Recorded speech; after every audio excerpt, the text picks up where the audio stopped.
Deuce and more. Deuce and more. Deuce and more. They tell you what they know. Do it for Deuce and Mo. Deuce and Mo. Hey. Do it for Deuce and Mo. When it comes to the Kings, it's my favorite show. Do it for Deuce and Mo.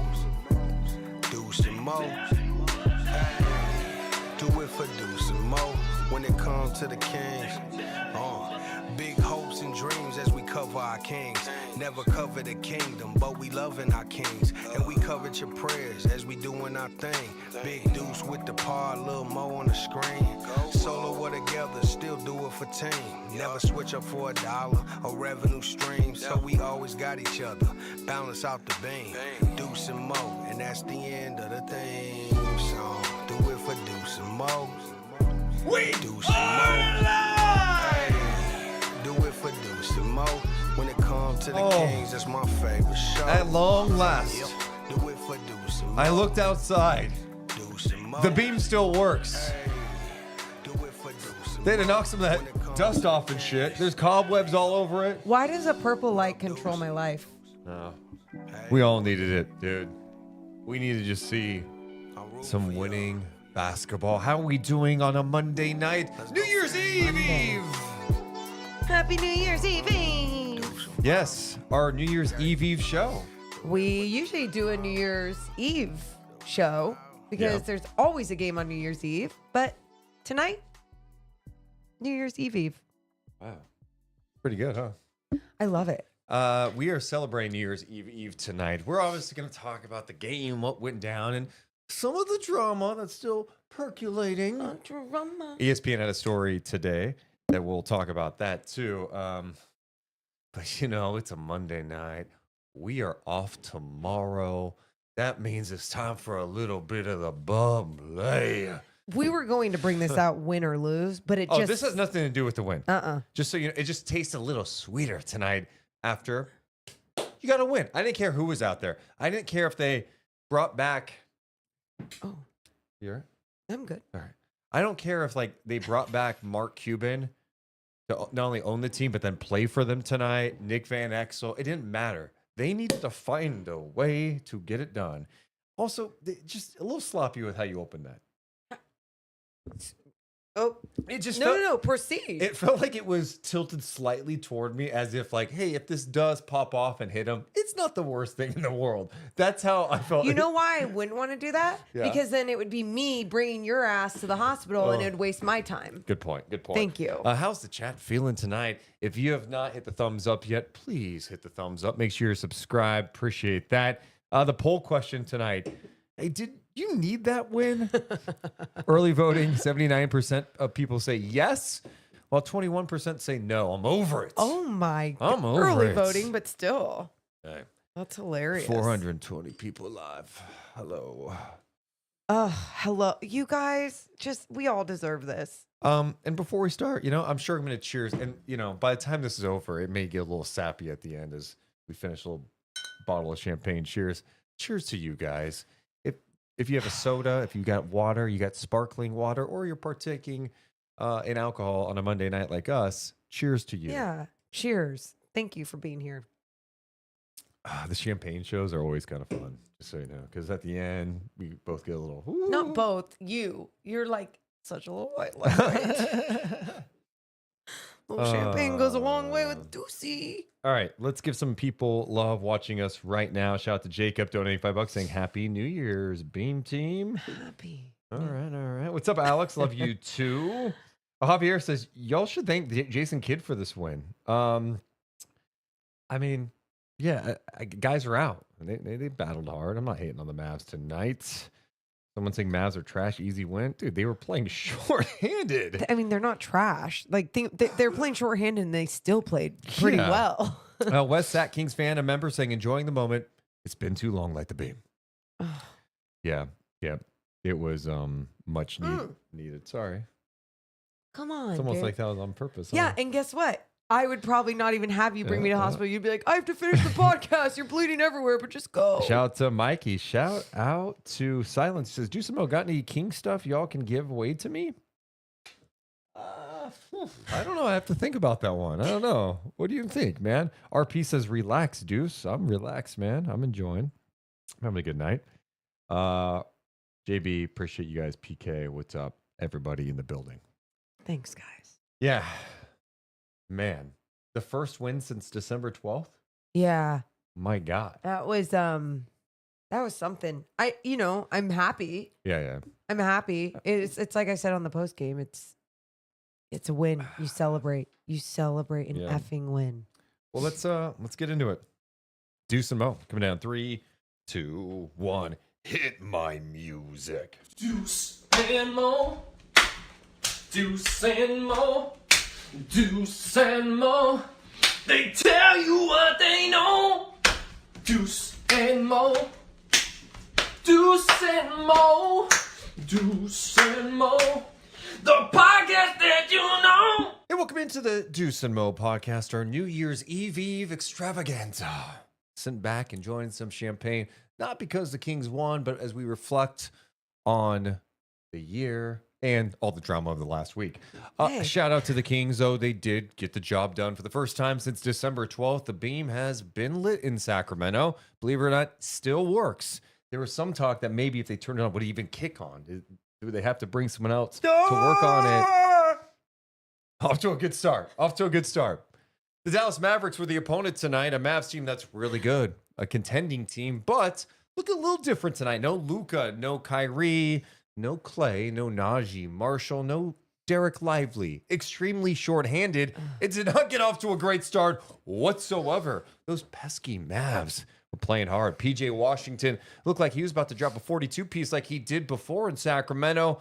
Oh no, were the Kings going to get blown out? They were down big in this game, and you felt the nervousness at Golden One Center. But the Kings locked in. Third quarter defense led by the bench kind of got things under control, and Sacramento was able to secure its first win under interim head coach Doug Christie, 110-100. They're now 14-19 on the season. I'm Deuce Mason. That's Morgan Reagan. We got a lot to talk about tonight. Yeah, a lot to talk about. You just like told a whole story, and I'm like, yeah, there's so much to even just this win. You think about from this entire week, but also just how this game started. Oh my God, dude. What was going through your mind when you saw the Mavs come out, knock down like 7 of 8 from 3 in the first quarter, 37 points. PJ had 19 in the first. What was going through your mind, honestly? Usually I would say bad things because that would be like my automatic go-to description of what's kind of happening.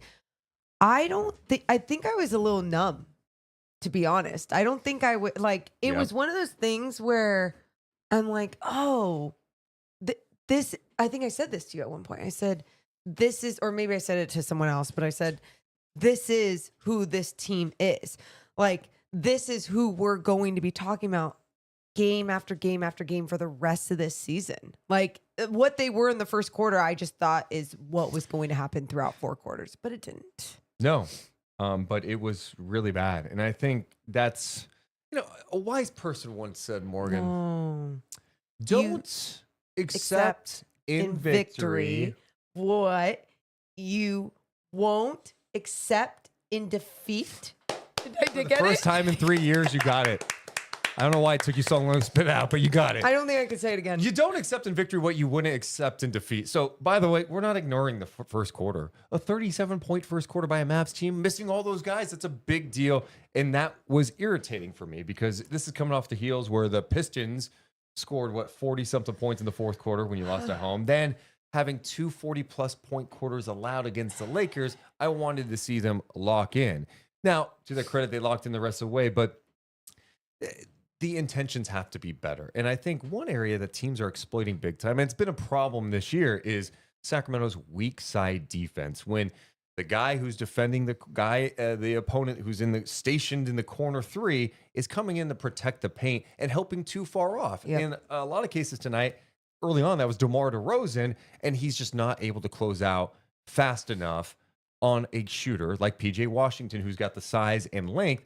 But my thing is, I'm sorry, you can't help that far off PJ Washington, who's a 39% 3-point shooter, who he's like the last guy you want to get confident tonight because they're shorthanded. But that also, once he knocks down 2 that early on, that's when the urgency levels should just go up. Like, emergency. Yep. And it didn't. And then he hit 2 more. Good thing is The one he walked into in transition, I almost What did you left almost do? the desk where I sit at the main entrance, yeah. walked down on the floor, and got a technical for yelling at the guys. I think you would have been thrown out of the game. Could you imagine? Like, we have a situation at the game. Is Deuce Mason's on the court?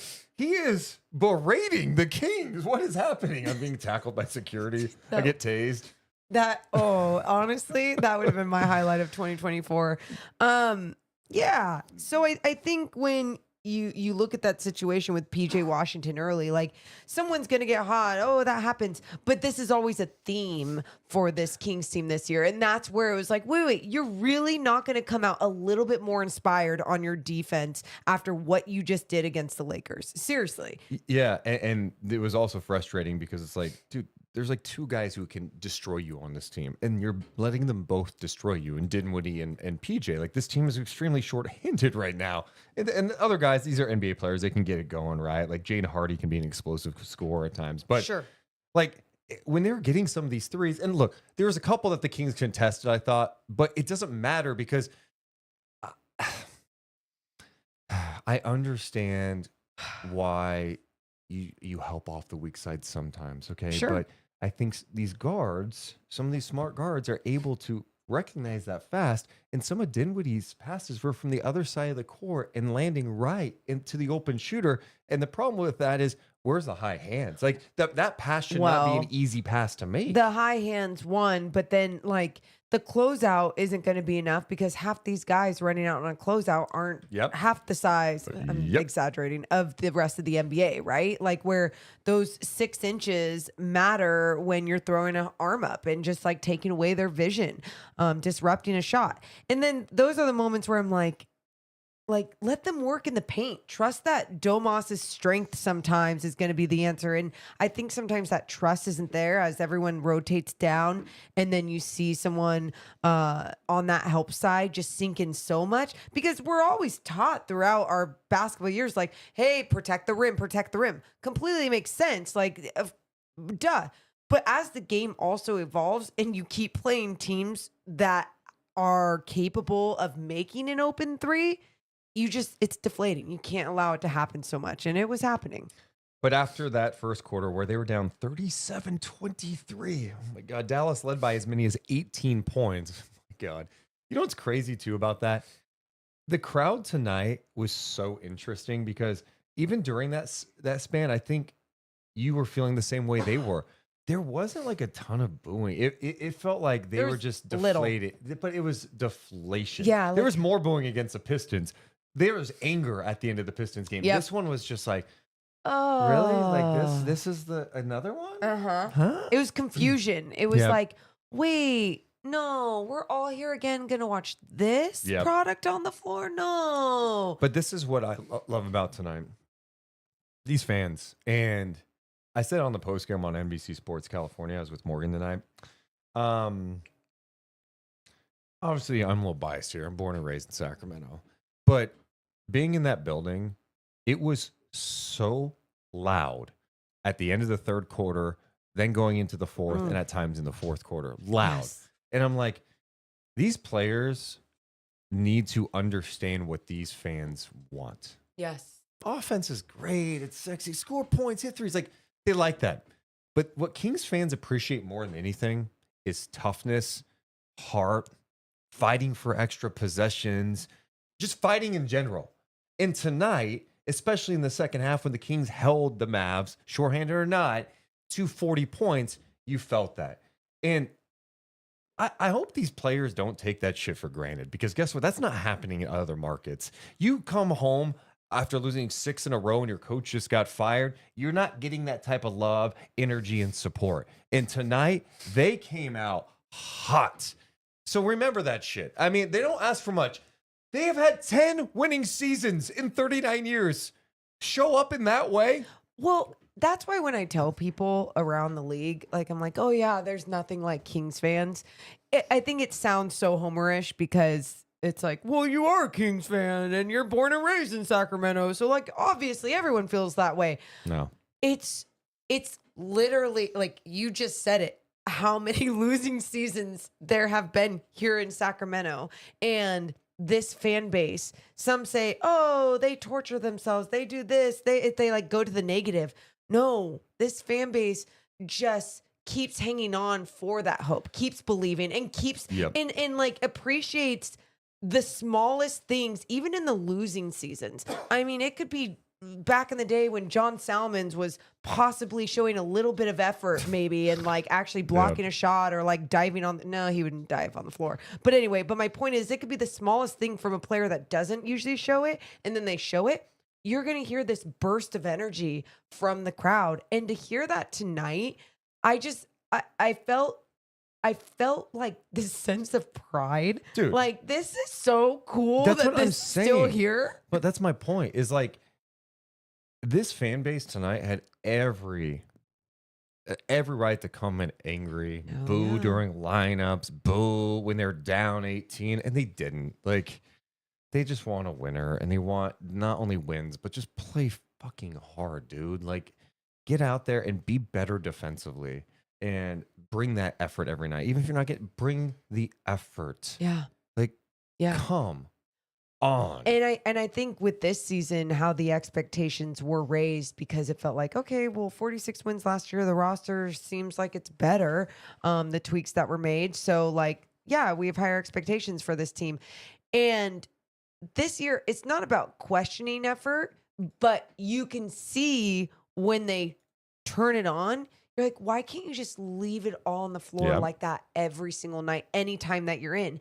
And maybe it's as simple as this too, Deuce. It could be and we don't know this yet. It's been one win, but it could be as simple as like Doug Christie, the shift of Doug Christie of like maybe time management for some of these guys, whether it's at practice or even in game. You saw him just kind of rolling with what he liked out there. It didn't matter if it was DeMar has to get back in the game because he's DeMar DeRozan. It was like, no. Like, I like Keon Ellis and what he's capable of doing right now. I like Kevin Huerter and just like him doing well on the defensive end, whatever it was.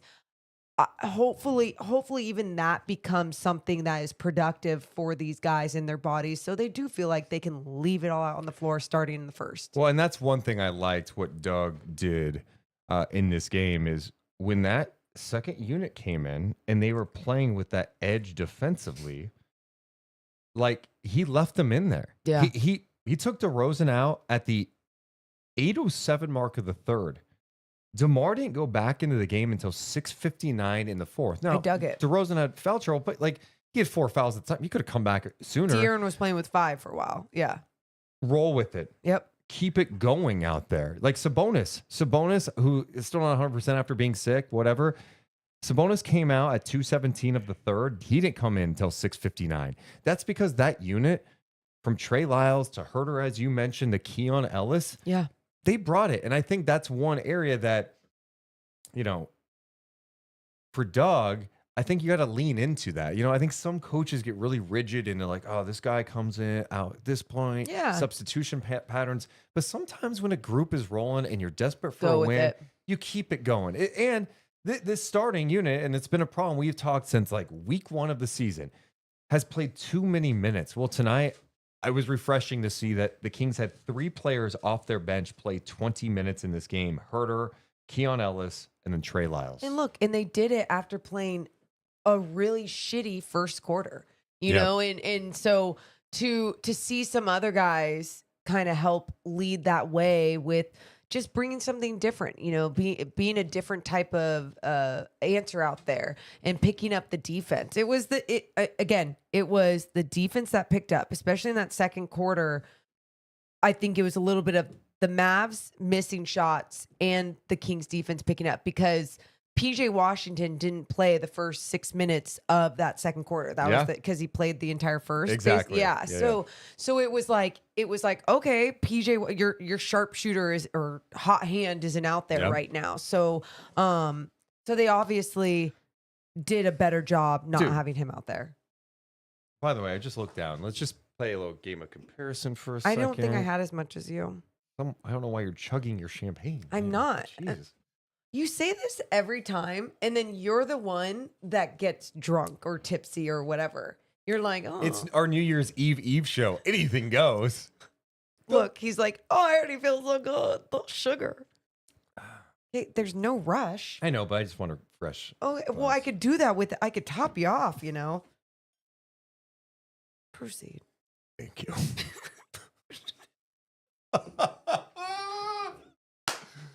All right. What? Going back to the bench for a second. I'm so glad Keon Ellis played more than 13 minutes in this game. Keon Ellis comes out, and look, I know he's not perfect offensively at times, and you want some better decisions and, be more decisive with the ball. But defensively, the energy he brings, deflections, steals, I need this guy a part of what they're doing. And what do you know? You can play him 20 minutes, and you could play others 20 minutes. Yeah. You know what I'm saying? So yeah. I just love the energy he brought. You were talking about Kevin Huerter. How fun was that sequence when he had the block on one end, and then De'Aaron was pushing, and then Huerter popped the three on the other end? It was beautiful. And again, it's allowing the energy of what this team really needs, or just, I mean, any basketball team loves a big defensive play and then rewarding that same person on the other end. And that's exactly what happened in that moment. And you just feel like you're in a different rhythm when that does happen. So it was good to see. Trey Lyles in this game had 14 points, 4 rebounds for him, 5 of 9 shooting, 3 of 6 from downtown. I thought his aggressiveness tonight on both ends was great. He was not hesitating with the shot. He was putting the ball on the floor, making quick decisions. On the other end, he played tough. And I thought in that Lakers game, Rui got him a few times. Yeah. Rui bullied him a little bit. I wanted to see how Trey was going to respond. I thought Trey responded in a big way. It's funny. Malik Monk, after the game, was asked about Trey. Oh, yeah. And what's been different? He goes, well, he's lost some weight. He was fat at the start of the year. Straight up called him fat, dude. I mean, He other was people were saying it, injured. but like, Monk's like, yeah, he's fat. He's one, poor Trey. He's one of those guys that probably like gains weight really easily if he's not working out or just keeping his metabolism fast. And I mean, he was going through a lot of different things, obviously, with those injuries. So it's nice that he's getting back into game shape. Speaking of Trey Lyles, we did talk to him after the game, and here's what he had to say. You guys have faced a lot of challenges lately. What does it mean to win tonight on your home floor? It's a big time win. We needed it. We lost 6 in a row, and we was kind of floating around there for a second. So to come home and get a win like this against a good team, it means a lot. We needed it. We came out in the first quarter a little lackadaisical defensively, and then the rest of the game we picked it up from there. We started sharing the ball offensively, and when we do that, we're tough to beat. Trey, I'm just sometimes amazed at these fans because you guys had lost 6 in a row. Yeah, this atmosphere in here doesn't feel like it. And the one thing I think they appreciated late in that third quarter, you, Huerter, Keon Ellis coming off the bench, playing with a level of physicality and intensity on the defensive end. What was the message? What were you trying to show late in that third quarter? I think for me personally, just trying to go out there and bring a different energy to the game, be a little bit more physical, try to disrupt their offense, and then just run hard on offense, our offensive end. And then Kevin done a great job being physical. That whole group, to end the third, we were being physical. We were there. We were covering for one another. We were talking, and then we were sharing the ball offensively. And like I said earlier, when we're doing that on both ends, we're tough to beat. Yeah, and the beam is lit. People are happy. How do you guys build off this now? We just got to continue to come in day in and day out and bring that same energy that we had today throughout the game and play for one another. We're going to go through tough stretches, which is one we just went through, but we can show that we're a resilient team like we did tonight, and we just got to keep on doing that the rest of the way. I'm curious, your perspective. Of course, you've been with Doug the last couple of years. He's been an assistant. What's it been like so far with him leading the way? It's been different. Doug was a great player. and he kind of understands from the player aspect of what we want to do, on the court plan-wise and practice and everything like that. So I think he fits in that position well. He's been around the league a long time, so he knows what he's doing. He knows schemes, he knows concepts, and he knows how players think in their minds. So I think this is a perfect position for him to be in. Trey, appreciate you joining us, and congrats on a huge win. Thank you, guys. There's Trey Lyles following that Kings win over. I don't know why it's not switching back. There we go. That was weird. There you go. After the Kings win over the Dallas Mavericks, the chat. There's too many people in the chat calling him Ozempic Trey. Or he just I don't know, got healthy. Dude, he had a calf injury, man. Yeah. You can't do cardio, bro. I get so inflamed and I have the slowest metabolism. So I get it. I get it. Yeah, they got to get off to better starts, man. I'm so sick of seeing these high 30s, 40-point quarters allowed, and then these deficits at home. Well, here's what I think I said to you either off camera or on the post game. I said probably off camera, and I was like, these mistakes wouldn't matter as much if they were happening here and there, but they're amplified because they happen more consistently than good basketball is happening in long enough stretches in games for these guys, right? It's sure, the NBA, it's the best league in the world. It's going to be so difficult at times, but how they're playing in some of these stretches that we're talking about with the mistakes that are being made, it is absolutely ridiculous. You even think about in that first quarter when Malik Monk had that turnover, inbounding the ball, Keon inbounded him the ball, and it just went over his shoulder. Remember the one off Sabonis he should have caught too? There was two Sabonis should have caught. And it's we'll talk about what they did well, but those brain farts are so amplified because it's that has happened a couple of times in the last couple of games, and it should only happen every 6 games or something. And to that point, you have a 37-point first quarter when Kyrie, Luka, Clay, and those guys are playing. It's a lot harder to come back in a game like that. Yeah. Right? So those details matter, and you have to lock in and fix that shit. What do you think of De'Aaron Fox's game tonight? 33 points, 6 assists, 6 rebounds. There's been a lot of talk about De'Aaron going back to last week after the podcast with Draymond. Then you had the Rich Paul thing. You had more losing. You had the Pistons press conference where that was awful. Yeah. Then the next day, he talks to the team and apologizes for the end of the game where he fouls Ivy. Yeah. And then Mike Brown gets fired. Minutes and then later. People are like, oh, dude, he got Brown fired. They're connecting all these dots and stuff. But what did you think of De'Aaron's performance in this one? I mean, this is how you come out strong. Sure, he's still missing some 30s, but he was 3 of 7 from beyond the arc and 6 rebounds, 6 assists. But I really think for me, I love the way that he was getting angry. And when he got angry at 7:25 in the third quarter, and some people have mixed feelings about it. They're get your head in the game, blah, blah. But it's things were frustrated in that fire. Sure, it needed to be more channeled in a different way. But at the same time, I just for me, it showed his passion and his care. Thank God he didn't get thrown out. Because if he got thrown out, I would have been pissed. In that moment, I believe Sabonis came over and he was still talking. And then Doug pulled him over and took him to the bench. Was talking to him. Huerter came in for him. Yeah. Yeah. And I mean, I'm fine with those moments of him getting angry. I just the whole angry Fox thing is real.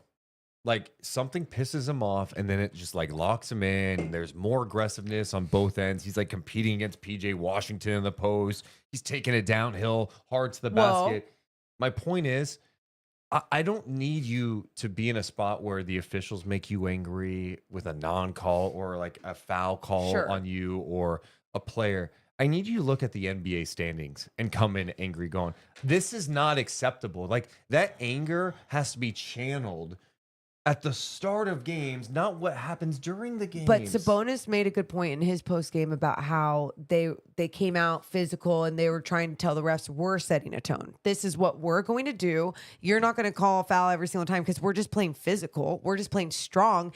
And on that foul that they called, so De'Aaron got teed up And then the next play, they called a foul on him on PJ Washington. It was such a bullshit foul. Like, I mean, he didn't foul him. At first, I was like, oh, did he foul him? Saw the replay. The guy was just physical. Yeah. And it was like the ref's way of being like, you're angry and your physicality is actually, it's actually deemed a foul. It wasn't. If they go back and watch the play, it really wasn't. But I guess my point to this is that it's frustrating once you are doing the things the right way and the refs like have something against you. But you're exactly right. How do you find a way to control what you can control, but to also find that fire without someone lighting it under you? Light it yourself. Light it your fucking self. Well, we did talk to De'Aaron Fox after the game too on the post game, and here's what he had to say. Oh my God. I clicked the wrong thing, Morgan. This is when you're supposed to have my back. And say what? Oh, poor you? Yeah, say poor Deuce. So no, I'm not going to say poor Please? Deuce. Deuce, you got this. How about encouragement? Oh, thanks. cool. Here's what De'Aaron Fox had to say after the game. Adversity and the challenges that you guys have been through in this last week. How good does it feel to get that home win? Definitely feels good. Obviously, having a 5-game homestand and we go 1-5. Those type of things aren't ideal, and obviously we've had a lot going on. But it's always great to get a dub, and you just want to be able to build off of it. De'Aaron, with all the noise going on, I know your name's been put out there a lot lately. How good is it just to get on the floor and go play a basketball game and lock into what you guys have to do to get this back on track? Yeah, when I step on the floor, that's the only thing I'm worried about. Obviously you want to put together a full game as best as you can and come out with a win. So once I step on the floor, that's the only thing I think about. Whoever's out there with me, the 5 guys that are out there, that's all we're focused on. When you guys brought that physicality at the end of the third, and it felt like it just continued the rest of the game, was there something that shifted at the half, or were you guys just feeling good and turning it on? I think we had a really good second quarter defensively. I think we gave up 23, obviously 37 in the first quarter. You can't do that and expect to win a game. So that second quarter, we were able to get stops, and I think it just kind of built from there. And I think we played a really good second half. I think we gave about, it was like 40-something in the second half. So if you're able to do that, obviously you're not going to, as a team, you're not going to lock teams down like that all the time. But if you're able to do that, you give yourself a chance to win. De'Aaron, I got a kind of deep question for you, a little deep deuce for you. Deep question. How do you personally stay optimistic during these times when you've been through a lot here? This 8 years hasn't been always been easy in Sacramento. How do you stay optimistic?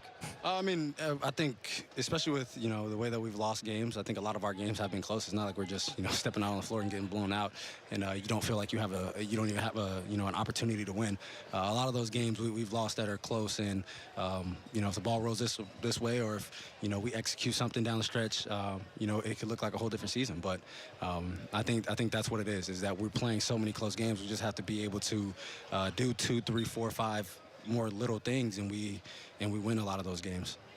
And you've been around Doug Christie for a while now, and now he's the interim head coach. Has there been anything different that he has brought just in these last couple of days, or have you just known him for so long that you know exactly what he's going to bring? No, you definitely, Doug is what you see is what you get. He comes in hard-nosed, works hard. He wants us to be out there, play hard, play physical, play fast, and that's the way he is. So. Nothing's changed. He's just the first person on the bench, and he's the one standing up most of the game, because now, whenever you're an assistant, the refs don't want you to stand up the whole time. So that's about the only thing that changed. Well, we really appreciate you joining us, De'Aaron, and congratulations on the win. Thank you, guys. You have a good night. There's De'Aaron Fox with us after the game. There's been a lot of talk about De'Aaron Fox. There was a story today ESPN did talking about Mike Brown, and the headline is, nobody wanted to fire Mike. What went wrong? What went so wrong so fast for the Sacramento Kings? Okay, nobody wanted to fire Mike. No, someone did, obviously. He got fired, right? Can we just acknowledge that? Yeah. Somebody did want to fire him? Yeah. Okay. He didn't just get himself fired. I think there's been a misconception too, and I get it. When you hear De'Aaron Fox come out last week and talk about, what this roster is, some of the other comments he's made about the roster, being on Draymond's podcast, and Rich Paul comes to town for a meeting, and then the next week, Mike Brown gets fired. I think there's some people who could try to connect the dots and be like, oh, dude, Fox got him fired. Dude, I don't think that could be further from the truth. Like, De'Aaron Fox and Mike connected on a deep level, and some of the stuff on ESPN today kind of backs that up. De'Aaron told ESPN that he would check his cell phone for a detailed message from his now former coach, Mike Brown. He texts me every day with a grade, Fox told ESPN. He said, I've always been coach hard. I went to Kentucky because of Calipari, and he would be hard on me. So it bothers Fox that Mike Brown's harsh comments about a bad foul he committed on Jay and Ivy at the end of Thursday's game unseemly to the Pistons. Should we rewind? Did I just butcher that whole sentence? Yeah, what were you trying to say? I've had 2 glasses of champagne, man. See, this is the difference between me and you. Hey, we're not live, are we? Can we go back? I don't know. Hey, let's go back, and I'm gonna recut that part. You got it? Okay, shut up Cool. and go. So basically, on ESPN, they were writing about the fact that Fox and Brown would exchange messages, and Brown would give him a grade every day. He says, I feel like there's this perception that people thought we were at odds. You can ask anybody in the organization. Me and Mike have never even had an argument. We could disagree with something. We talked about it, and it was gone. He also talked about how he was fine with Fox with Brown's criticisms of him to the media because he would say it to him first. Also, this summer, when management consulted with Fox before awarding Brown a 3-year contract extension, Fox gave his blessing, saying, I don't want another coach. Yes, I love that line. I don't want another coach. I have been here before. Dear God, please no. But he also said that backing up his relationship with Mike Brown. And I think it's just so interesting, too. And you look at today's NBA culture and I think about how many people reached out to me or talked to me saying, harsh comments Mike Brown had on De'Aaron Fox after the game. And I'm like, and listening back, I'm like, weren't those just basketball comments? Like, what are you supposed to do? Yeah. Just let me. What are you supposed to do? Hold his hand and being like, everything's going to be okay. He did nothing wrong and we should have done better things throughout the game. No, we need to stop being a soft bitch and make sure that we are saying the things that are happening and that are true. And what was true, De'Aaron fucked up that last play and Mike Brown was talking about it. Oh, everyone's going to cry? No, De'Aaron wasn't crying about it. He's been coached hard and he was just being coached hard. And whether it was said publicly or not, guess what? De'Aaron's also not LeBron James. So De'Aaron wasn't going to go to the front office and say, he was too hard on me. Can you guys fire him? And I say Never this, happened. every player is different.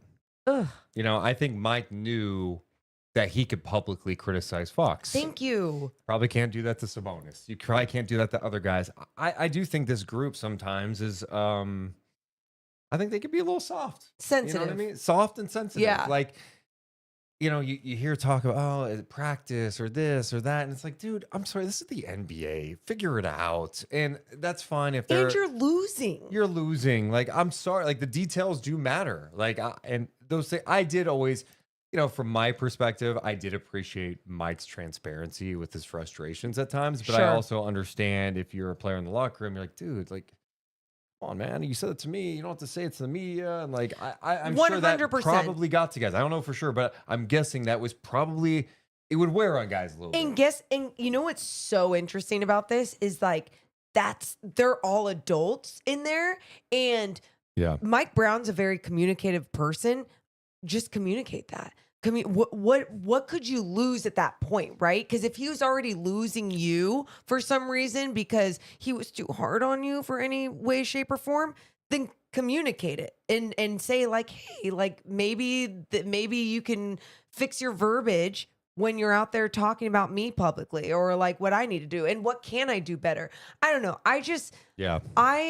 I'm so big on communication, and when facts are facts, especially when it comes to someone analyzing the game and what happened and what didn't go right, I like the truth, and I like the truth presented to me. But I also do understand that all personalities are not the same, and people are going to need a different type of love. And already, you're even seeing Doug Christie with a different type of love for this team in a pregame, in a postgame. His approach has been different for Absolutely. sure. God's be with you in the chat, or God's love be with you. It said he didn't tell Monty, meaning Fox, not to fire Brown, or Rich Paul would have made it clear to Monty a week ago in their meeting. I don't think Rich Paul was meeting with Monty McNair about that, one. And no Kings player was consulted.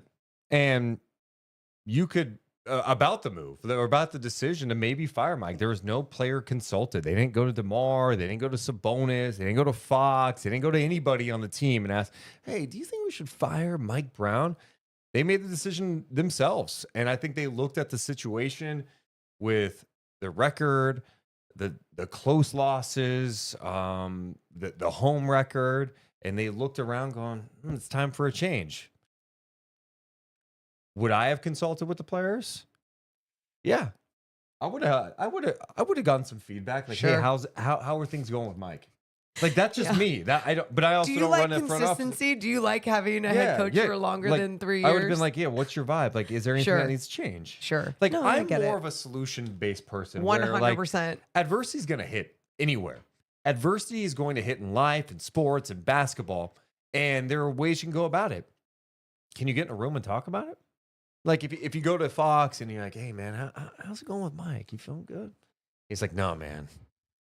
We're practicing too much. Third game in 4 nights, we got to practice the next day. Ooh, okay, all right. We'll talk about it. Can everybody get in a room and figure it out? Like, that's how my brain works. That's kind of the route I would go. But, like, Fox had nothing to do with Mike Brown being let go at all. I want to get to more of the ESPN piece because we're just talking about, like, Mike being so transparent with the media. One league source told ESPN.com, you can't just throw your team under the bus like that. As the losses mounted throughout November and December, 14 out of their past 20, the Kings fell further and further back in the West. The front office started looking for answers. The Kings inquired about Zach LaVine, Brandon Ingram, Cam Johnson, and Kyle Kuzma. They looked at smaller moves just to change things up. They even asked Brown if there are moves to make with the roster or the staff that might help. Quote, nobody wanted to fire Mike. He's a good coach. People here really care about him. Until the very last moment, we were trying to make it work, in quotes. I mean, somebody wanted that. I mean, someone did fire him. But yeah, I mean, yeah. And like, I feel like now too, we're not even that many days past this firing. And I'm very much like, it is what it is. It happened. Yeah. He's fired. He's gone. Like, that's what it is. And I would say, like, oh, how can we learn from these mistakes? Look, I don't have to spend $20 million on him sitting at home doing whatever the hell he wants to do. So I really don't care. That's the one pushback I have too. Is What? like, if you were a little murky, like if you were the Kings and you're like, 100. you know, I don't know about Mike long term, then don't give him an extension. Well, you just burned 20 mil. And that's why in some ways I feel like it was like they said, no one was consulted. Nobody knew about it and it just happened. So, okay, that's what it is. But either way, what I like about today in this piece coming out was because people are always looking to blame people. People are always looking for an answer of, well, then was it his fault? Was it his fault? Was it his fault? Because that's what it has to be. And like, look, it happens to LeBron James every single season, but I feel like I think we're on point when we say LeBron James has a lot of power and a lot of things to do with it. And there's never pieces coming out of like the full-blown denial, right? And I think with something like this that we saw today with De'Aaron, what I love about it is because I'm like, this guy has been nothing but so loyal to Sacramento for so many years. And he's had his up and downs on the floor. And I totally understand getting frustrated with his game at times or the inconsistency or like, can you be that number one? All the different things. But it's like the one thing that you shouldn't never spread is like this type of narrative about that type of person and his character. And so I'm glad that it was put out. I want to get back to a couple of things though, because we were just talking about some of the talk about maybe players that they inquired about. But there's one last quote in here that was interesting. That team has plenty of talent. One source with knowledge of the team said the roster is fine. They had to make a change. What? So I don't know if this is like outside of the organization or Okay. what, but I'm like, yeah, there's talent, but to say the roster is fine was a bit puzzling to me from like someone who is this one source with knowledge of the team. Who did they at? What's that mean? I can't figure out what the hell that means. One source with knowledge of the. I've got knowledge of the I was team. gonna say, Why don't you it's talk to me? I would tell you, no, actually, there's some issues. It's actually just a fan. Yeah. Like some random. Excuse me. Do you know anything about the Sacramento Kings? Did ESPN just go to NBA Reddit and was like, pick the comment? Like, this guy actually says the team has talent. The roster is fine. They had to make a change. What the hell does that mean? Also, why do you have to be anonymous in that situation? Or just say like NBA scout or like what? Yeah, I don't know. What? I don't know. And What? Or, someone in the chat was like, that's Rich Paul. Well, no, I don't think that's Rich Paul because I think that's the one area, talking about De'Aaron Fox, it's been interesting. Going back to shoot around before the Lakers game. Yeah. And then after the loss to the Lakers, he was asked a couple of questions about the team. okay. Here's what De'Aaron Fox had to say. First, you're going to hear a question from Sean Cunningham, and then after from ESPN.com. That's the wrong. Holy shit. Okay. Okay. Let's try that again. Do you expect to have maybe conversations with front office ownership to kind of give your thoughts on maybe where things are at? They knew where I stood this summer, so nothing really left to be said about that. We're all kind of processing Mike getting fired and stuff. When you look back at where you guys were 2 years ago in the playoffs and that series, and then even that Game 7 when you were hurt, like what's happened since then to where we are now? I mean, even looking at last year, like we only won 2 less games. Obviously, the conference continued to get better, but us, I think we kind of got a little stagnant. I mean, it is what it is. We have to find a way to get better, whether that's, players that aren't in this locker room or the players in this locker room. We have to be able to buckle down and get better. So at the end of the day, that pretty much is where it comes down to. I don't think we were much worse last year than we were the year before, but the conference is continuing to grow, so we have to grow with it. Wow. Those are some interesting comments from De'Aaron Fox, who in that first clip said they knew where I stood last summer. Yeah. Then he talked about how they got stagnant, and whether it's players here or outside the locker room, we have to get better. The West is tougher than ever. I mean, that's clearly a guy who's frustrated. I don't think anyone can dispute De'Aaron Fox is frustrated right now. Yeah. And this is why it's such a layered conversation, because I've seen the Fox many discourse layers. and I've talked to people in our Discord and I've seen the stuff on social media too. And it's like, there's so many people to blame for where the Kings are at 14 and 19. It's not just one thing. But I think De'Aaron's frustrations are with the front office because he feels like, hey, we won 48 games. This is how I view it. Oh, okay. From his perspective, Got I'm it. guessing. This Okay. is all speculation. Got it. Love it. A lot of assumptions here. Why are you looking at me like that? Because Okay. I got it. What? I didn't do anything. There's a look. Dude, Okay. no look. Anyway, so the Kings win 48 games, right? The Kings win 48 games, and they decide to run it back.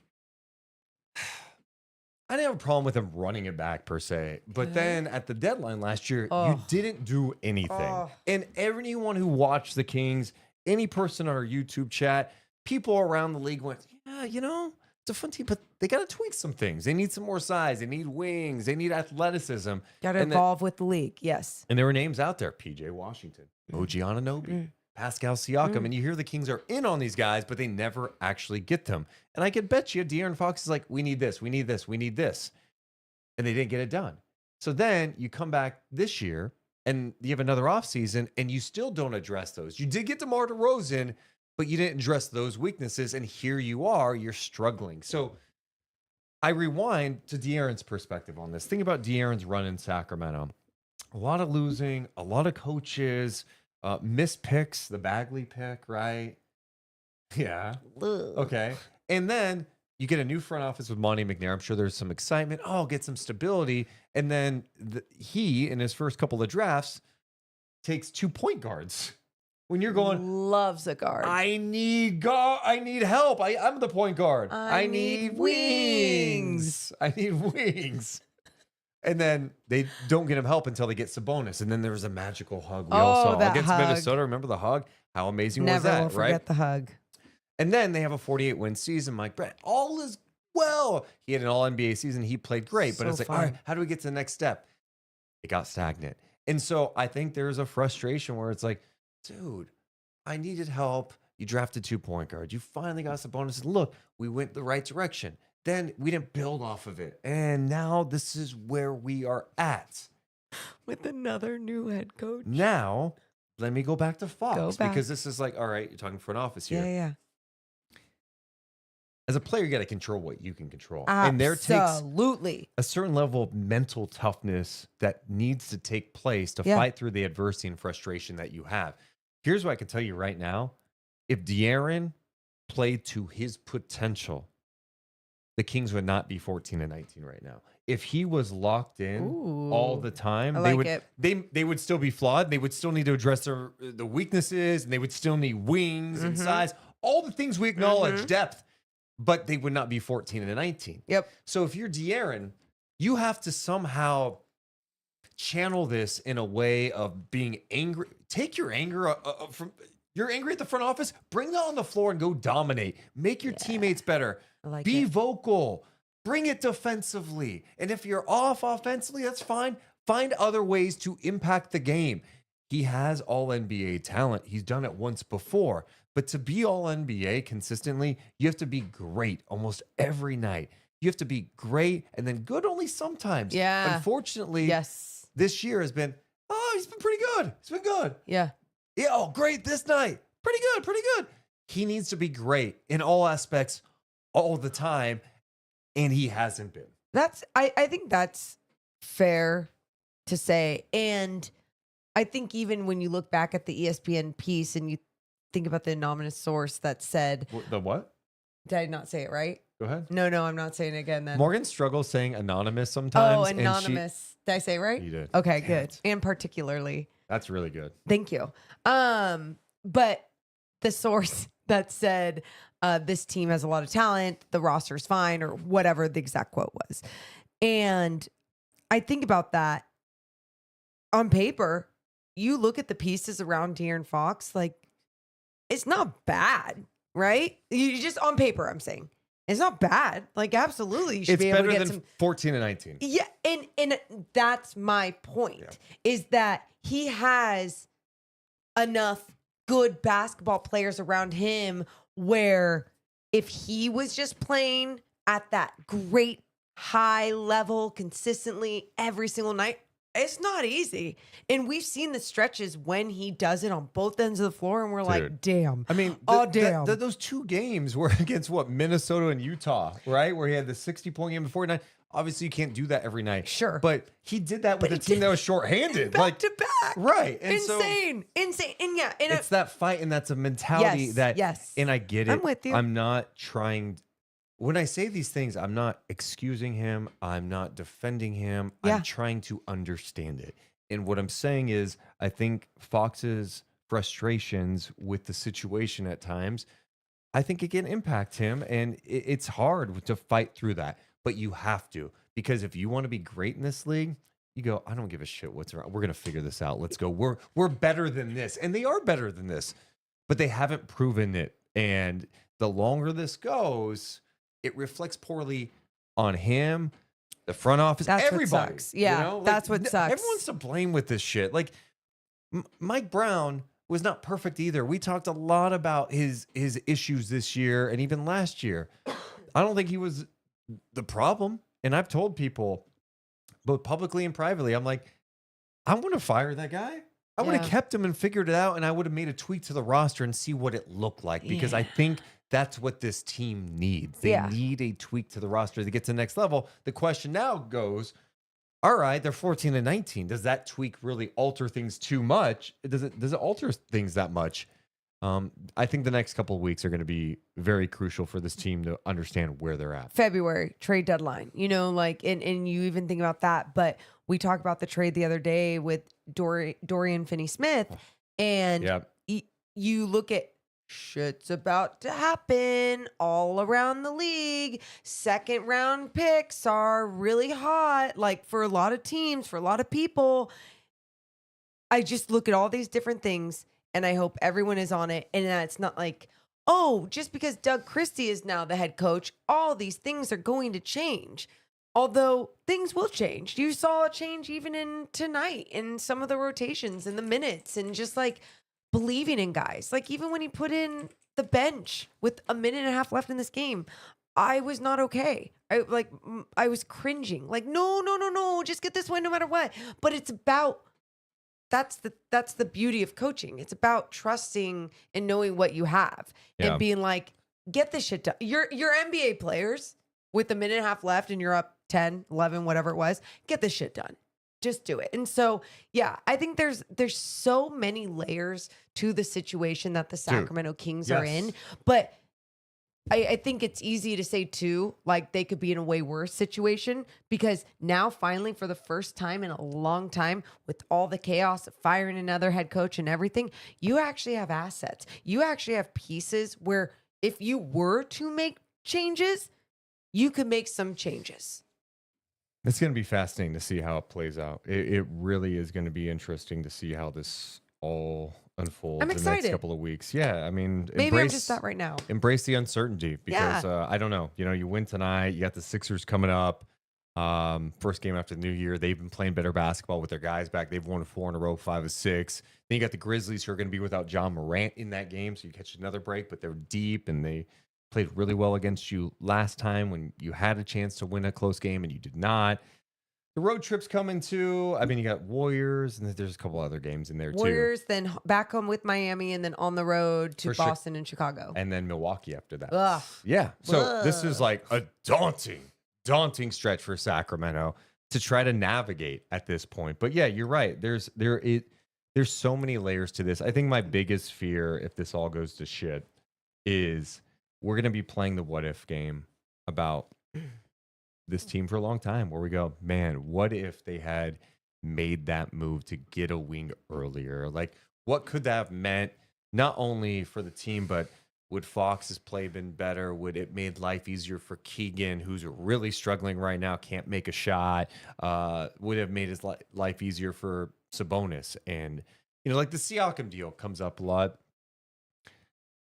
My perspective on that is like, man, I know there was question about whether he would resign or not, but is that the swing you should have just taken and just to see if he comes here, plays well, and then you convince him to stay? You can always play the what if game, but that's what I do. But here's the other thing. I think it's just hard to do too when you're in a small market because the risk that you do take, they can do a lot of things. And I think I will say the one thing that I did appreciate, obviously, from the Beam Team year and even last year, even when they ran it back, I appreciated some of the patience because we keep talking about how like, oh, the patience, you should, keep Mike Brown, patience, sustainability, all the different things.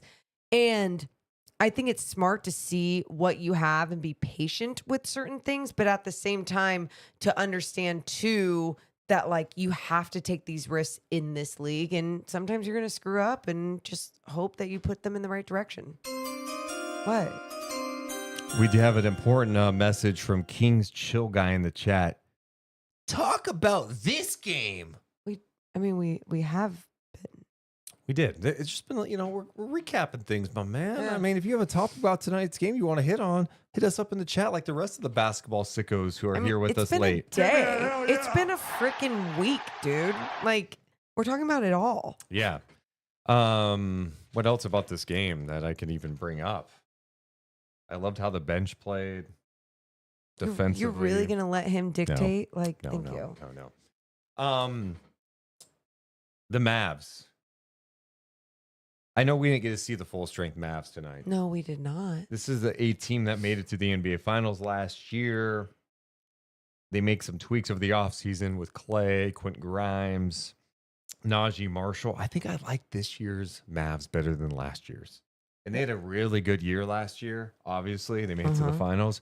But just with the pieces, I think they've got the 3-point shooting. Length. What do you think about this score?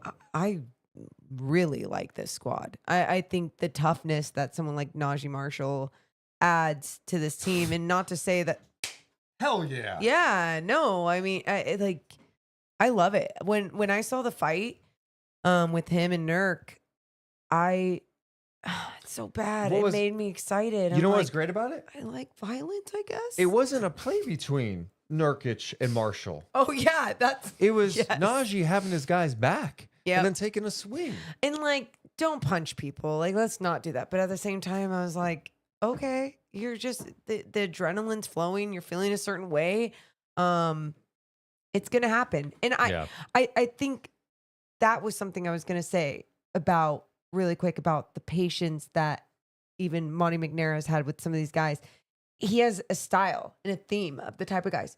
This team of this roster, this Kings roster, really good guys. Like all these guys, and the way that they remain together even through the adversity, even if they're playing shittier, like they stay together. And it's very impressive at times because I think they do have a lot of good personalities. But I need someone who's going to punch someone in the face too. And you can call it a dog, you can call it what you want, but I also need people too. Like I understand personalities, and I said it earlier, and I was like, you just can't be like soft and a little bitch about certain things. And that goes for everyone around the league. I think even in life, like when you have a boss, like communicate with you can be like, they didn't like what I did.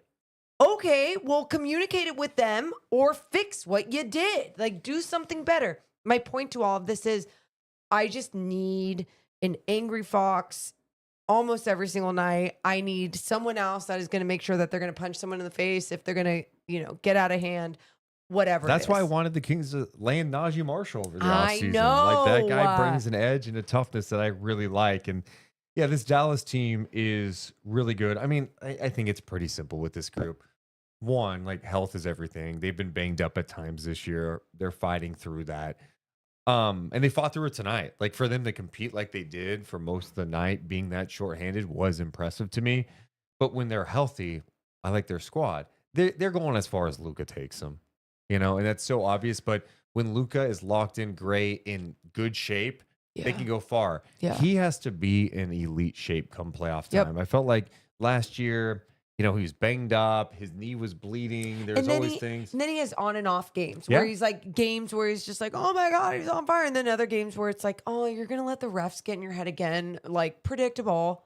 But I think now with the weapons that they do have with 3-point shooting that I think trust with Clay and Quentin Grimes, like those guys have knocked it down from 3. PJ's been really good from 3. Kyrie, of course, can shoot it from 3. He has the help that, like, it doesn't have to fall all on him. He's just got to be locked in defensively at times and not get burned. And it seems going to be pretty damn good. Because those plays suck. When you're down on the ground or you're just complaining in the backcourt, it's like you're letting your whole team down. And you're exactly right. When he's locked in, there's no stopping Luka, but there's no stopping the team that they can play with. And even Kyrie, stepping back and understanding what role he can take being paired with someone like Luka. It's been impressive what they can do, but also their length in the middle with Gafford and Lively. Dude. Obviously, we didn't see Lively tonight, but it's just impressive. We even talk rim about protection. that. They had 9 blocks in the first half. They ended with 13 blocks tonight. 13 blocks. Damn. A couple of other notes I did like from the Kings tonight. I thought the rebounding in general was awesome. They out-rebounded Dallas by 22, 58-36. They also had in this game 18 offensive rebounds. Sabonis had 7, 2 apiece from Monk and Fox. Alex Len had 5 offensive rebounds himself. So that was great to see. 5? Damn. And points in the paint, 48-34 Sacramento. Second chance points, 17-2 in favor of Sacramento. Fast break points, 21-12 in favor of Sacramento. And then points off turnovers was a key number, especially in that second half. Dallas got really sloppy with the ball. I believe they had 13 turnovers in the second half. And Sacramento scored 25 points off of Dallas's 18 turnovers. Hell yeah. So a lot of good numbers there. Yeah. That's for you, Kings Chill guy. Oh my God, you're still thinking about him? Speaking of Doug Christie, because you were talking about violence, right? And like throwing punches. Doug Christie, I don't think a coach in NBA history has ever uttered a couple of phrases. One, he was talking about Bob Marley, and he was talking about adversity, and he goes, Bob Marley once said in the song, "Every day the bucket goes to the well, but one day the bottom will drop out." Talking about facing adversity. Yeah. May I? Sure. Like the bottom of the bucket will just drop. Like, yeah, and the water is going to come out. Why would it just drop out? Just over time because it gets old? You never know. Shit happens, dude. So what are you going to do? I guess if you had a plastic bucket, wouldn't really happen. I don't know. Maybe a wooden bucket. I think Bob Marley was talking about like a wooden one, if I'm going to guess. Okay. Philosopher. Anyway, go on. Every day the bucket goes to well, but one day the bottom will drop out. Okay. Right? He also talked about the team needing violent aggression. Hell yeah, dude. My kind of chatter. Give me some violent And aggression and some Bob Marley? He said it so calm too. Yeah. That's what I loved about it. I'm like, yes, you're not wrong. And you said this on the postgame show. You're like, Doug's the nicest person off the court, but on the court, he chooses violence, and I accept. Yeah. I go way back with Doug because we worked on broadcast together. And but it's interesting. I talked to him a lot more back in the day. Yeah. Like when he was a broadcaster, we'd talk about the team. Ever since he's become an assistant coach, he was an assistant now, the interim, our relationships have been very different. Yeah. You just I honestly don't talk to him that much because I just like you want to respect it, dude. dude. I'm not gonna bug you, dude. You're doing your shit, whatever. But I asked him a question during pregame, and I'm like, "Hey, Doug," and he was like, "Looking," I'm like, "Right here." He said, "Yuck," because he always flip before he was interim head coach. He'd flip off Deuce before the game, and him and I would make fun of Deuce, and it was just so great, just talking shit about Deuce. We chose violence every single time, and now that he's interim head coach, I can't be doing that. I was like, "What specifically do you want to see different defensively?" And he's like, "Just improvement." I'm just like, "Great answer, dog." I said specifically. What do you want? Apparently, he wants violent aggression. I love it. People in the chat, JC says name drop. I guess it kind of was, but I wasn't trying to. Not really at all. I was just trying to. He's literally, it's the same. When you start working around these people, you become friends with people, whatever. So we've talked about how, when Brown got fired, I came on live with you and I said, you punt the season when you fire a coach this early. And there's not a ton of examples of it working out, right? You can go back to the Cavs with David Blatt. He got let go. That was a good team. And Ty Lue took over. That worked out okay. I forget the other example I kept using. It was David Blatt to Ty Lue. Was that the Ty Lue was the JB Bickerstaff. So oh. No, I just said David Blatt to Ty Lue. Oh. For the Cavs. Then what wasn't there a No, I can't remember what it was. Okay. No. I'm really irritated with myself. Anyway, the other example that some people have mentioned is Nate McMillan. Nate McMillan took over the Hawks in the 2021 season when they made a coaching change. And Nate McMillan and the Hawks got hot. They made it to the conference finals that year. Remember that year? Yeah. It's a little misleading. And it should be noted that, yes, Nate McMillan got him to the conference finals. Nate McMillan is now an assistant coach with the Lakers. So, okay, for what that's worth. Anyway, one player who was on that Hawks team was Kevin Huerter. Our buddy Brendan Nunez posted some video of Kevin Huerter talking about going through that experience. Season around in a way. Yeah, to be honest, there's a lot for sure. Ours, I remember back in the day was, it happened right before All-Star break, and I think we won 7 in a row. So, this is kind of similar a little bit earlier in the season, but I don't know. Sometimes there's a change of energy is all you need. It's not like the rest of that season in Atlanta, we change everything we're doing X's and O's. Or just an energy shift, and we'll see if a similar thing can happen here. How much have you seen Doug try to bring that energy? I mean, we see the messaging up there on the board. Former player. How much do you feel like he brings that to the team? Yeah, he is. He's a fiery guy. He is how you guys remember him as a player. That's kind of how he is as a coach. Like us in this locker room against the world, and like he truly believes that. He truly means that. He was a coach. I think when he was sitting on the sidelines, a lot of players were really close with him, and a guy that's been a player before, so we can relate to a lot of stuff we're doing. And now that he's in the chair, that should continue. But I think most guys have a good relationship with him. So there is Kevin Huerter after the game. Interesting perspective. And yeah, I think Doug's approach is different than Mike. And that's not to say Mike's is wrong. You know, I vibe with, I think Mike is a great basketball mind. He's a great person. I think he's fiery. I think he could be rigid. And that was kind of the mark on him before he got the job. I think he was less rigid. I think this year his rotations weren't great. I think that would impact some of the guys for sure. But Doug's got a different style about him, at least from what we've seen thus far. I've had nice coaches in my life. I've had rigid coaches. I've had piece of shit coaches in my life. Yeah. And the rigid coaches that I hated the most, I saw a lot of success with. Always made me a better basketball player. Didn't mean I had the funnest years or the funnest times. And one even drove me to quit basketball for a little bit, you know? So like you think about all these different personalities and what these guys connect with. And I know we've mentioned a few times, like, God, you can't be soft about this or a little bitch about this or whatever. You are who you are, and you're going to feel certain ways, how you're being talked to, how you're being communicated with. And I know it's sports and everyone thinks of just like an energy that's like super masculine and like everyone's got to figure it out. But at the same time, like, we're all human at the end of the day. And even Kevin talking about the energy shift, that can happen in any workplace. When a boss is fired or whoever, and it's just like things could change. Let's hear a little bit of Doug Christie after this Kings win. Super proud of the guys. Obviously didn't start out the way that we wanted to, but at halftime challenged them. The third quarter in Los Angeles was the one that got us, and tonight come out and only allowed them 17 points in the third. I thought was really, really big for us.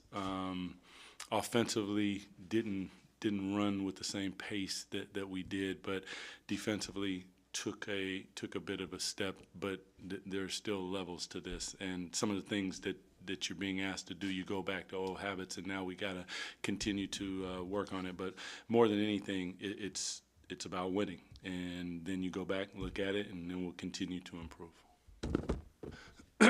Doug, first up, congrats on your first win. Thank you, sir.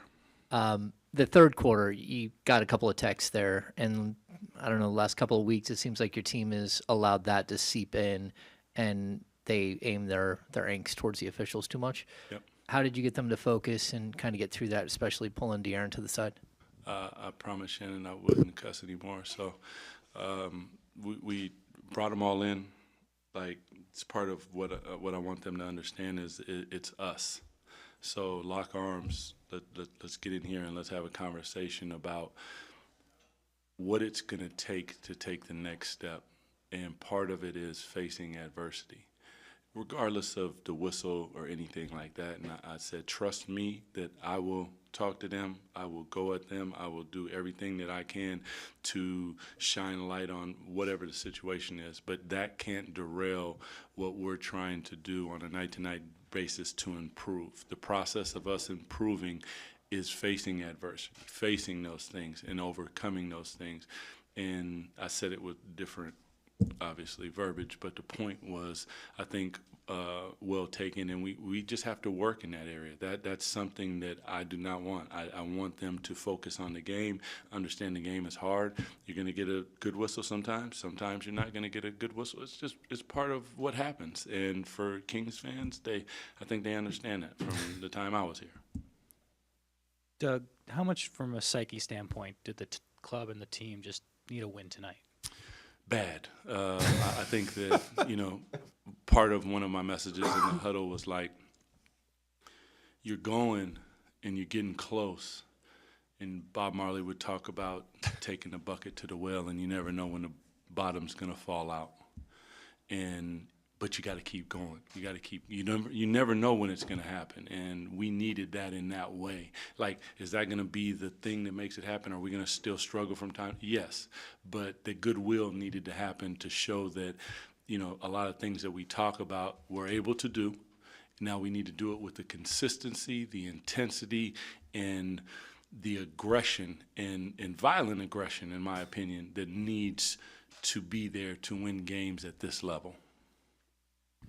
DC, I know over the course of this season there have been times where the bench scoring and bench production has been lacking. Seems like Trey Lyles is really starting to get going and get into regular season shape with his production. How have you just seen his evolution over the last couple of weeks, and then can you talk about the impact that he had tonight? Yeah, he was big time. I mean, I've had a strained calf and lower injuries and different things, and I understand that when you come back, there's a trust issue with yourself, trying to make sure, and all the different things that go along with that. But to his credit, again, the fighting through, and he had a big-time rebound, charge, threes, just playing with the type of pace and aggression that when he's all the way healthy that he plays with. So I gave him a big hug and told him thank you, because without him, without all of them, this was a team win, from our bench energy to our bench communication in the huddles to the starters to foul trouble. Like, you go across the board, and those are the things that I want to see, because this is a team sport. We are a team, every single one of us. We had G League guys there, everybody. This was about everybody. This is not about me, it's about them, and the fact that they were able to overcome, I'm just super proud of them. Coach, congratulations on the win. Thank you, sir. Moving forward, what do you think are the team's biggest challenges? How do you plan to address them? And what can we expect to see that is different than what we've seen so far this year? 3 Well, questions. Hopefully, first and foremost, is a lot of, I think we got 10 or 11 losses by 5 points or less. So those are the things that we have to improve upon. One of them that I said in the huddle was clutch rebounds. What I consider clutch rebounds is a shot goes up late in the shot clock, and they get a rebound, and then they get another opportunity. Those are the things that we got to shore up. But more than anything, it's the defense. Defense again, and defense to finish. That's where, if we're going to make the jump. Offensively, I'm not worried. We have super elite players. We got one of the best guards in the league. We got if not the best, second best, whatever you want to consider, in Domas, like just an incredible talent as far as all-around talent. Malik, Debo, like you go down, we have those, but it's going to be up to us to go out and finish the ball games, and more than anything, that's going to be the focus going forward. So there's Doug Christie after this Kings game. Anything jump out to you with Doug? I just think him talking about it being a team win and just like talking about teammates, and I just feel like he did a good job of having, everyone's back, but then also talking about the game, how we saw it. It was just, it was still very honest, which I appreciated from him. And then even just answering the question to, how bad did you guys need this one? Bad. Instantly bad. Yeah, I like it. When you start talking about the defense, I was like, is he going to say it 26 times? Like, after possession. So it's funny? He's his own coach, and but he did say it like 6 times. He was on his way to that. It was kind of funny. But it makes sense. No, it does. I mean, the defense has to lock into the details. There's no doubt about it. But yeah, I mean, I'm going to just go on the record right now. Just let you guys know, I'm very biased. I love Doug Christie. I've always loved Doug Christie. I grew up rooting for him. Worked with him. Like I know him well, so I'm happy for him, and sure. I do like his approach, and I'm interested to see, because I do like his approach, if it works in turning this around. Because if he can do the unthinkable, and I tell him this, odds are stacked against you, my man. It's not going to be easy if you turn this around. Shit's not turning around without tweaks. The roster. 100%. I mean, like the style, his approach, I just dig his approach. I like hearing him talk. Absolutely, I'm with you on that, and I mean that's obviously why he's been put in this position as well after the firing of Mike Brown so quickly into this season. So, he's got a really tough road ahead, but at the same time, like there's so many people around the league, not only rooting for him and Kings fans having a good product on the floor, but also for just tweaks to be made because they know that the product that was out there was not just because of coaching. You know, it's like you got to evolve with what's happening in today's league. And that's why De'Aaron even had it in that post-game press conference of what if it's on this roster or if it's not on this roster. So Ed in the chat says the energy's been a lot better, but the Kings need to lock into the details more defensively. I agree with that. The energy the last 2 games has been that much better. Just I think with the pace, I think offensively. the I pace. see. Yeah, Tempo. Yeah. No, I can see that. There was a few times I got frustrated where it's like Domas had the ball and nobody was moving. But then what I liked about it was Domas line drive to the basket gets fouled by Gafford, and I was like, oh, thank God something else was made out of that possession. And so like, as long as they're playing freely and understanding each other, yeah, I'm excited to see what this team is capable of because there's so many good pieces on this roster even right now. We got more of the podcast coming up in just a second. I do want to mention we got to shout some awesome sponsors who have been with us over the last year and the start of this season. First up, Mother in Sacramento. This is one of my favorite spots. And guess what? I would be saying this if they were not a partner with us over the last this last part of the season. MotherSacramento.com. They're amazing. We've been fans of them for a long time. We highly recommend you go check out their restaurant. It's a local spot. Support local. Yes. Support great food, and people are passionate about making great food. That's, I think, one of the coolest things about them. Is even B-Stone says they've got the best nut burger. They do. And the po' boy and the collard greens. And I mean, there's so many different things that they make with just so much flavor, with so much love. And the passion that is put into the food that they do make is amazing.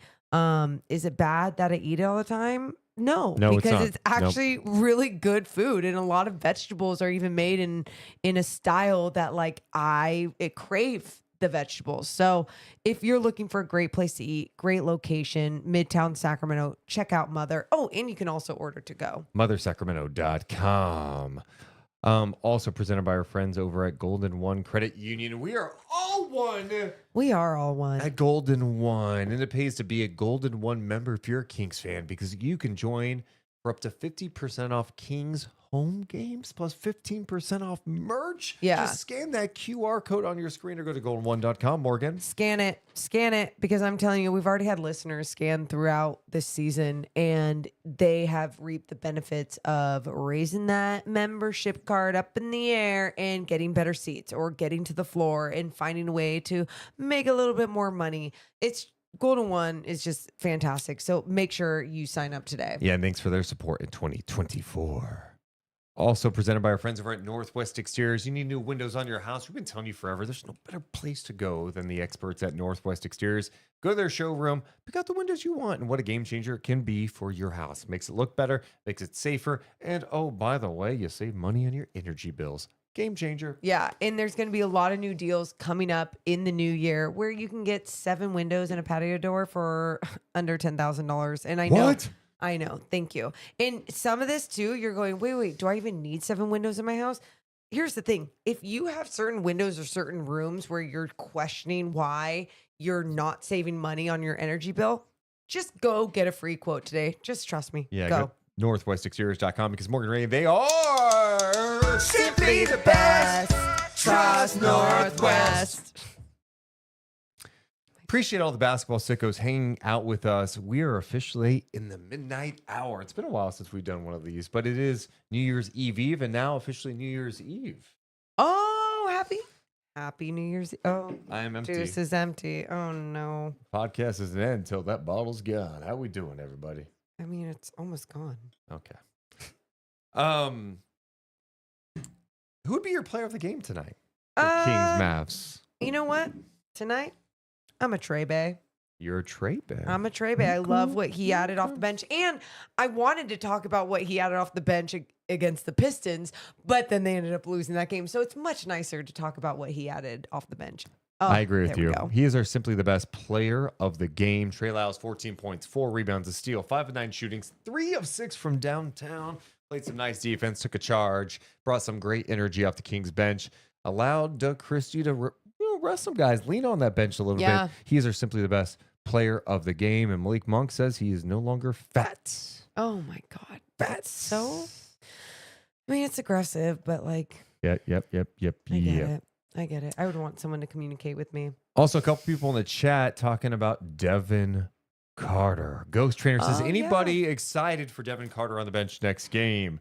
So Devin did not play tonight. I was wondering if he might be available. He was listed as out reconditioning with the shoulder. Makes sense. You know, coming back from injury, reconditioning. I am wondering if he will be available on the Kings' next game, which is coming up on Wednesday against the Sixers, or will he play in Stockton on Thursday? Are we calling that game? Yes. Hell yeah. Then Kings and Memphis hustle. I hope he's not ready Wednesday and he's going to play Thursday. Then. I mean, we watch him. I don't know, for those who missed the podcast the other night after the Kings lost to the Lakers, we watched Devin Carter play that game against the Austin Spurs in Sacramento.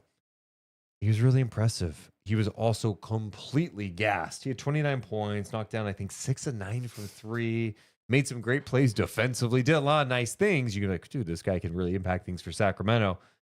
But he had not played basketball since March, going back to like tournament action. So I think part of it is he's just got to get back in the game shape. When you haven't played 5-on-5 in a while, it's going to take a second. He had been playing 3-on-3 with coaches. It's going to take a second, but then also you're playing in your first NBA games when you come back. Like that experience alone. I know this is so different, so don't make fun of me. Oh, I love this already. As you know, and you were part of this a little bit too, but over the off season, from like pretty much May through October, very different, but I get it. I was playing pickup basketball with some of our podcast listeners and Discord members, some of the hardcore people that developed friendships with. We played on Saturday mornings at like 7 a.m. at Roosevelt Park in Sacramento, and we play a lot. And I was like in great basketball shape. And then once the season comes, I can't get out there on Saturday mornings because a lot of times I'm working late on a Friday night. I went and played at the YMCA the other day downtown. Oh, yeah? Which is kind of by Roosevelt Park, the old Capitol Athletic Club. And I know that court's bigger than Roosevelt. Playing 5-on-5. That's the old Capitol Athletic? That's what I just said. It's not that big. I used to train on that court. It's not that big. It's bigger than Roosevelt. 100% it's bigger. No, it's not. Go on. Proceed. 100% it's not. Like even Morgan, there's no room on the sideline or baselines either. Morgan. What? It's bigger than Roosevelt Park. Yes, it is. I'm not saying it's NBA. It's not Bro, the NBA. I can do a full court layup in 2 dribbles on that court. Okay, you can because first of all, yes, I can because I have. Okay. I used to do full blown training drills. Here, what's this shape? In a circle or an oval? And what's this mean? This arrow. It's a riddle for you. You're straight out line? Of shape. That's you. Out of shape. I don't want to hear it. You could not handle it. Are you calling me fat? No. My point is, I didn't say you're round. I just said you're out of shape. You are not round. In the shape. You're out of the shape. I am out of shape. My point is, I played for the first time in a long time, 5-on-5, and I was beyond winded. And much like Devin Carter, when Deuce Mason gets on the floor, let me tell you, I play one way. Hard. What?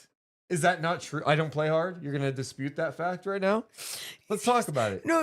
I was fine not comparing certain things, but then you just compared yourself to Devin Carter. And if there's one thing I do just like Devin Carter, I play hard. I do. I play hard. That's what I'm known for. But I'm not going to compare it to Devin Carter's like playing hard, But you do. You definitely. Hey. I mean, I would. I'm not saying I'm as good as Devin Carter, but I will take my effort against any NBA player. I play with greater effort than some Kings. I do, 100%. No, not than some. Than some Kings. I would say some NBA players. Effort. I'm not saying I'm good. It. No. I get effort, but I honestly think this Kings team plays with a lot of effort on every single play. I think there's players in the league that I could name, but yeah.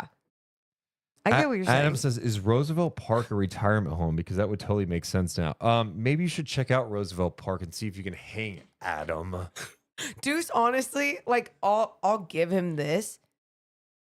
You hate not having him on your team because he's going to hustle after every rebound. He's going to go after every loose basketball. Like it is game 5 of the Western Conference Finals, you know, game 7.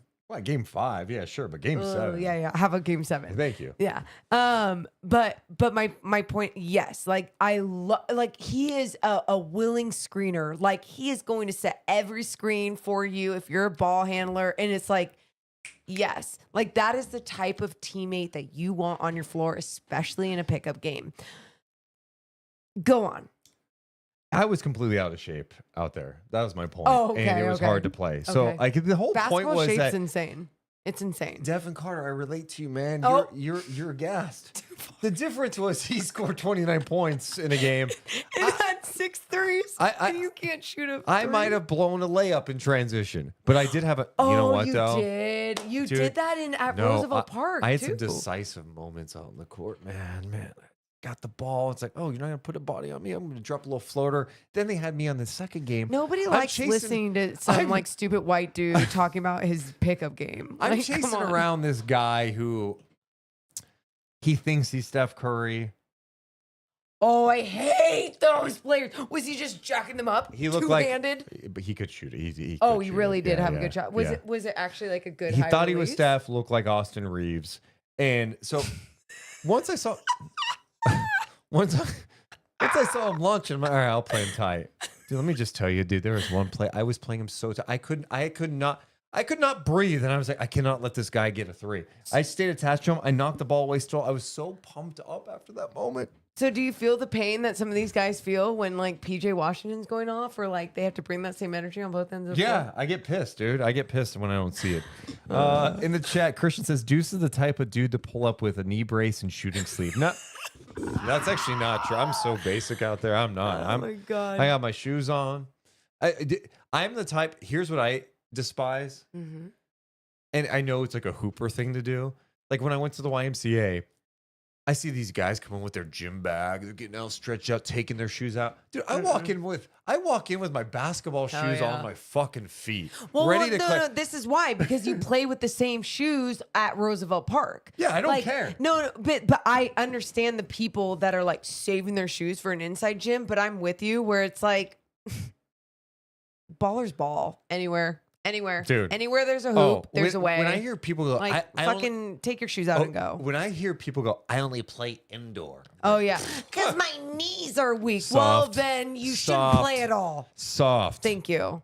Like that's the funnest thing about basketball. It's so accessible, and that was like one of the things that I fell in love with the game, like growing up, because Don't it's get me like I could started. play anywhere. What? I got you started. What? More basketball courts, Oh. specifically Roosevelt Park, should have lights. They should have lights. We light up softball for kickball. And pickleball. Oh my God. Pickleball courts are lit We up. have to have pickleball courts. Why and- can't and we gotta ball light out at them up. 9 p.m.? I want to ball. Let us ball out at 9 p.m. You say 9 p.m. How about in the wintertime? I want to ball at 6 p.m., but I can't because it's dark. Facts. I'm sorry. I want to get Facts. outside and get some shots Yeah. up. No. Give me some lights Do we need to go around. to the city of Sacramento? Like, who do you go to? I don't know. The mayor? Let's Who's go. the new mayor? Kevin McCarty? Is that his Sure. I don't know. Let's Yeah. go. Well, he voted against the Kings Arena, so I don't know if he'll. Oh God! Getting well, then lights he's at the definitely basketball not going to court. vote yes Yeah. for the lights. What do we do? We're never going to play basketball in the winter. Paula says, "Does Deuce trash talk?" I don't. I'm not a trash talker unless people talk at me, and then I'm in. No, or he'll say something stupid like, "Okay, yeah, I guess that's not travel." What? Like if they're like ball up, like it's like like I'm going to check it up, and you're like, "What? That's a travel," and they're like, I don't. "What are you call saying? travels. You fouled me." Or like the ball goes out of bounds, or someone thinks like, "Are we playing double lines?" It's like, no, bro, we're playing the one line that's there. Your foot goes on line. I don't care if the court's smaller. Like, play the line. Oh my God. Idiots. David says that's because people smoke at a basketball court. Who cares? Are you kidding? People smoke at pickleball courts. Like, There's more of a vape pen out there. Like, you know what I mean? Like, who yeah, cares? it sounds a little like we got some Karens on the loose. Around the NBA tonight, wow, the Warriors lost, huh? Okay, we need to have a real conversation for a second. Do we? Yeah. Why? Okay. Can we talk about what record the Cavs have right now? Holy shit. Yeah, thank you. The Cleveland Cavaliers are 28-4 after beating the Golden State Warriors tonight, slapping them around in San Francisco. They're 28-4. The Celtics are 23-9. The Cavs have a 5-game lead. Why aren't we talking about the Cavs way more? People don't talk about them. And this goes to my pet peeve as we approach 2025. Preach. NBA people, be better at this from a national perspective. All I hear all week long is Jimmy Butler this, Mike Brown got fired, De'Aaron Fox's future, trade this, blah, blah, blah. Mm-hmm. Oh, why are we not celebrating stories like Cleveland, who made a coaching change over the offseason, hiring Kenny Atkinson? They're playing a different style of ball. So much talk about they had no problem talking about Cleveland when they thought maybe Donovan Mitchell wanted out, or Garland and Mitchell can't play together. But here we are, preach, approaching 2025, and the Cavs are 28-4. Let me rewind for a second. Could you imagine if the Kings were 28-4 right now? We might have parades nightly. Like, it would be insane. 28-4.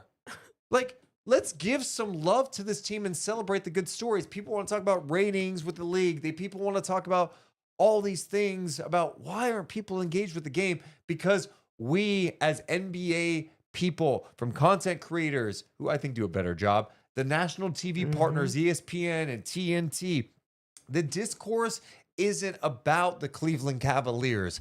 It's about the drama all the time. Celebrate the good stories. Highlight this shit because it matters and it helps interest in the league. We have a team that's 28-4. Nobody's talking about them. It's a joke. No, I literally didn't even know that was their record. Yeah. And again, that's my bad. But the last couple of weeks, I've been focused on the G League showcase and then obviously what the Kings are doing. And then there's drama here, whatever. But if I'm covering the entire NBA every single night, like, how are you not celebrating and showcasing that? When's their next game?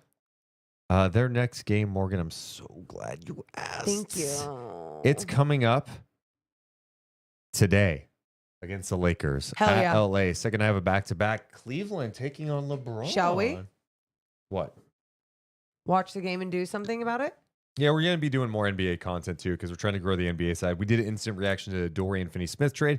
So maybe watch Cavs Lakers and do a little recap of that game. We just have to do it on our off nights from calling G League games and then obviously Sacramento Kings games. Yeah. So it's like no nights off, but that's fun. Yeah, the ball is live. You're watching hoops and then talking about it. So let's do it. So Cleveland has officially won 3, 4, 5, 6, 7. That's so impressive. Yeah, I think they've won like 8 in a row. Well, here's another stat. They've won 28 of 32. I mean, that's the impressive part. Yeah, they've won 7 in a row. The longest win streak in the league goes to the Oklahoma City Thunder. They have won 11 in a row. Yeah. Another team that, in my opinion, in NBA discourse, does not get talked enough about. They were the number 1 seed in the West last year. Young team. This year, can we also acknowledge the fact that like Chet Holmgren's out and they're still winning? SGA is playing at and they're fun and they're joyful and all the they're things. together. Dude, like, okay, if you know me, you know I love drama. Love drama. I love it. I love celebrating good basketball. Yep. And I am so sorry that maybe I haven't had enough time to really focus on that. But you're exactly right. When you look at some of this, you know the type of basketball that is being played as well with some of these teams that are leading their conferences. Yes, please. Well, and that's my problem with NBA discourse is I don't think if you ask the average NBA fan, hey, who are the top 3 teams in the West right now? I don't think they would answer Oklahoma City, Memphis, and Houston. Got to tell those stories better. OKC has been a great story. 26-5. Memphis, they've had injuries too. John Morant's been out, but they have depth and they have guys that are great stories. Scottie Pippen Jr., who got a chance last year, who had been like a G League mainstay in some ways, got a chance last year with Memphis when they were all banged up and they had so many guys starting for them. I mean, they had so many different lineups. He earned a spot on their team. And then he turned it into an opportunity. And look, he's been an important part to what they do. Jay Huff, another guy who was in the G League, was with Denver last year. Yep. He has turned into a nice player for them. Obviously, they're healthy too, but they're deep. They play hard. And it was something I remember last year when Memphis was in town against Sacramento. They had this awful record. Yet they were like 10th in defensive rating. And me and you were on pregame going, this team is like a top 10 defensive team. And they've played like 35 different guys. Memphis has established a culture. They have established a way. Taylor Jenkins, to his credit too, didn't get stuck in his ways. You know what he did over this offseason? What did he do? Revamped his assistant coaching staff. And he revamped how they played. They're playing a different style of basketball. They're playing fast. And I think it's benefited them in a big way. A different style with the same identity, Yeah. right? Like you think about what he's always presented as a head coach and just having this like physical, gritty, whatever type of play. And that's what you're still getting. And it's leading to success. Take a look at the NBA standings for a second. So Sacramento is behind the Suns, right? 2 games behind the Suns. They're 14-19. Phoenix on the outside looking in of the play-in. They're 15-16. The Suns, 15-16. Golden State with the loss tonight drops to 500, 16-16. San Antonio lost last night, a tough one in Minnesota. Good. Oof. Dude, I felt so bad for Jeremy Sohan. Like, he took the attempt at the game-winning three. He had to. DiVincenzo did a fantastic job of running into the passing lane so Harrison Barnes wouldn't be available. What? Overhead pass? I would have What are you tried to gonna get it to HB. He was red hot in that game. And Shot let clock HB or either clock? shoot a three.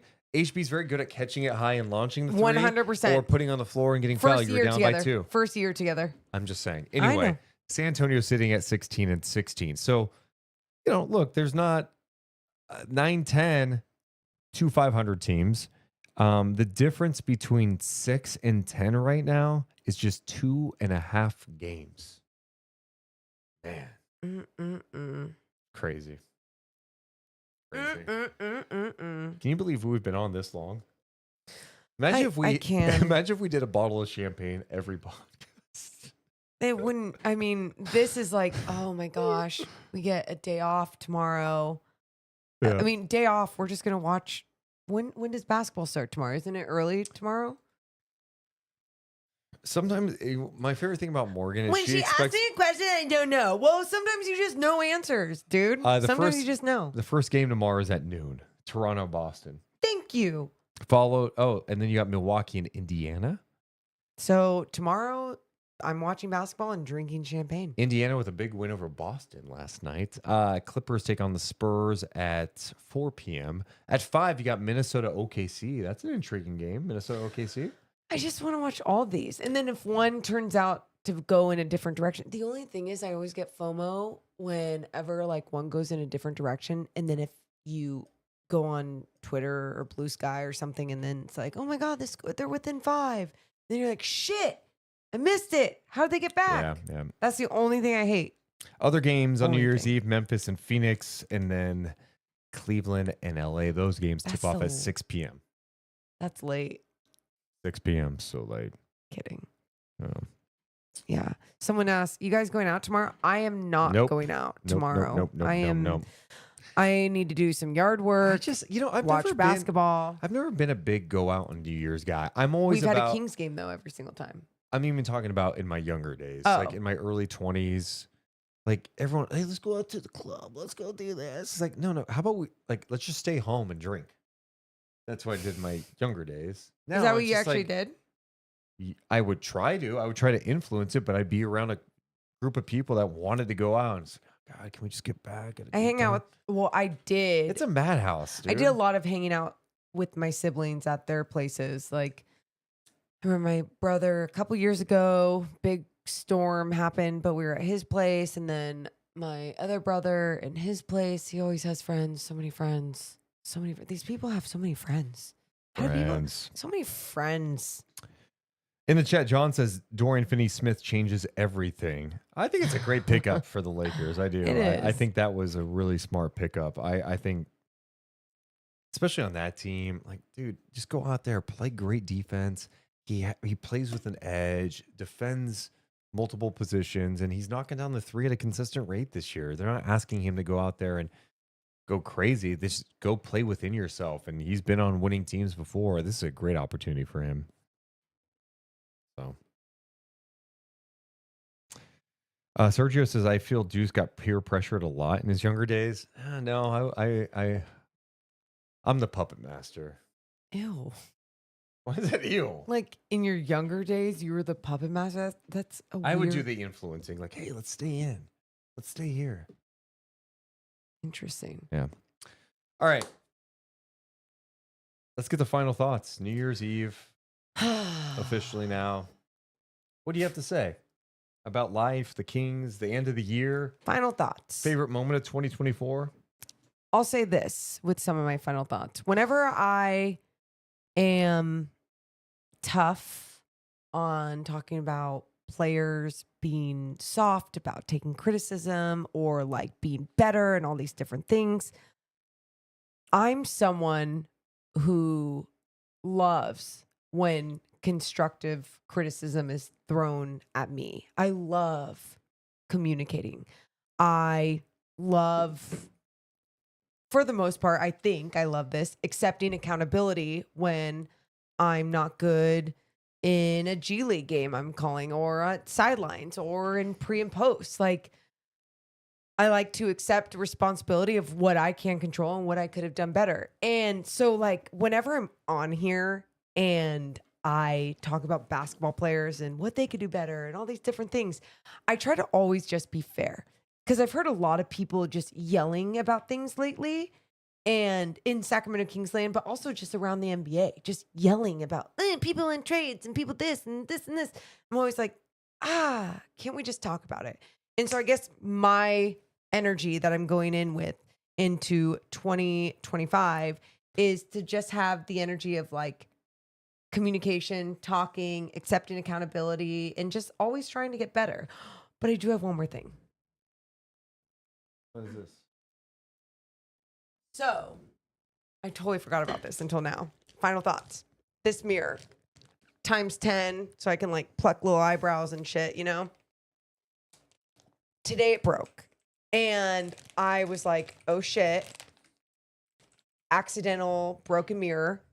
That's going to be something about bad luck, whatever. I looked it up on TikTok because I'm superstitious and weird. And this lady comes up and she's like, so what you're doing is breaking through all the negativity and looking through the other side, and you're leaving all the negative energy behind. And I'm like, yes. So hopefully for the Sacramento Kings, this 10 times mirror, magnify mirror, that I accidentally broke today, will be symbolizing leaving all the energy behind, all the bad energy behind in 2024. Don't look too close, because you will see some pores on your face. It's like you're a mirror, and my mirror is looking back at me.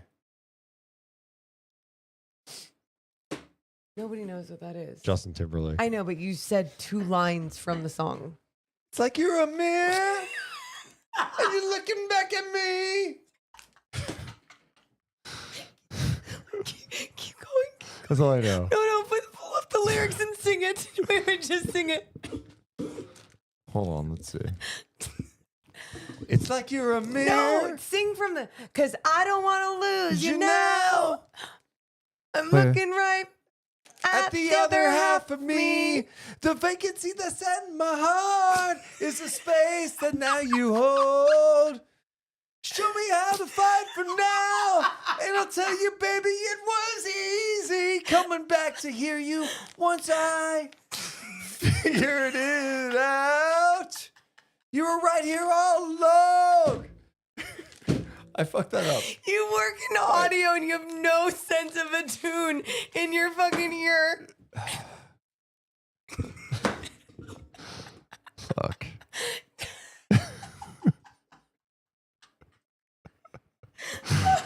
Okay, so that's my final thought. What about yours?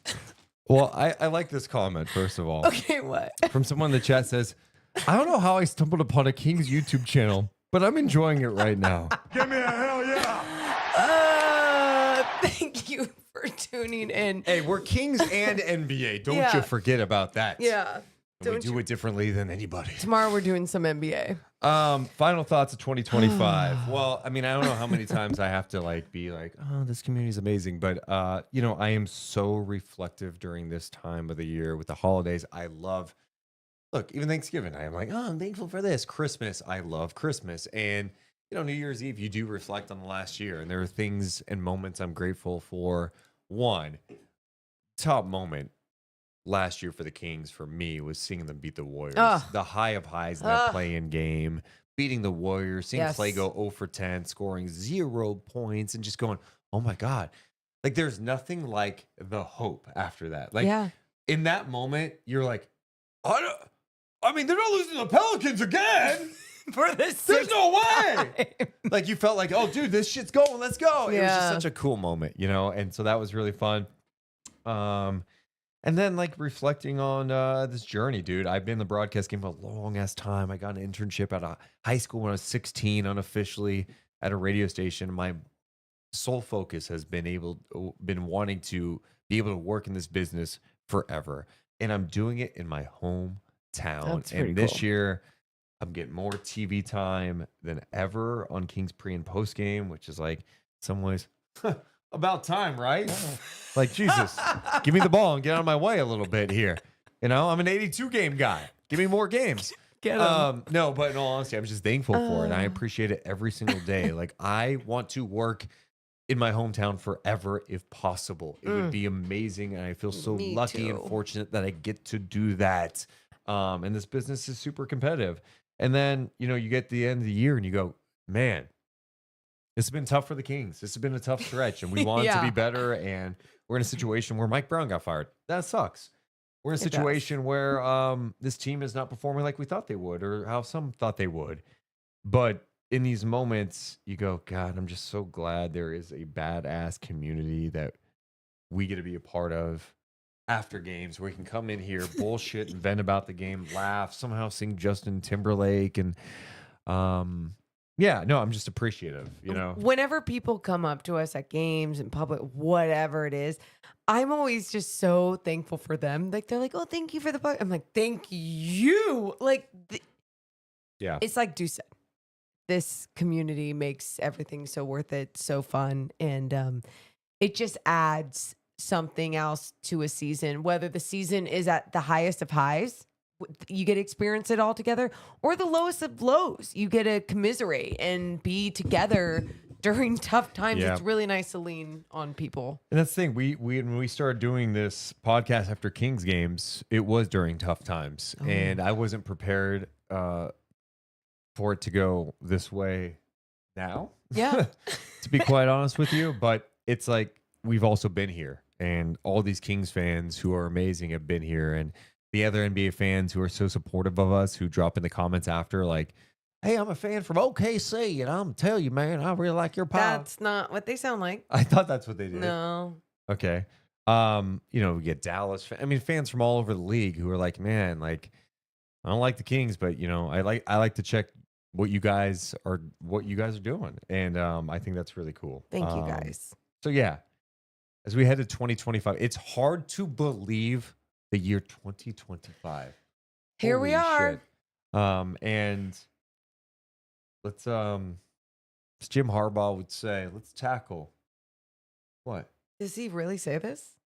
Well, the phrase I'm about to get to. Yeah.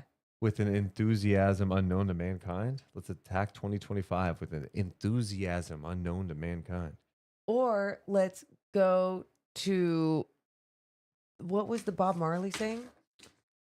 You don't want the Bob Marley saying. I don't know. You don't want the bucket to fall out, but you want to attack. Let's attack like Doug Christie would say. Oh.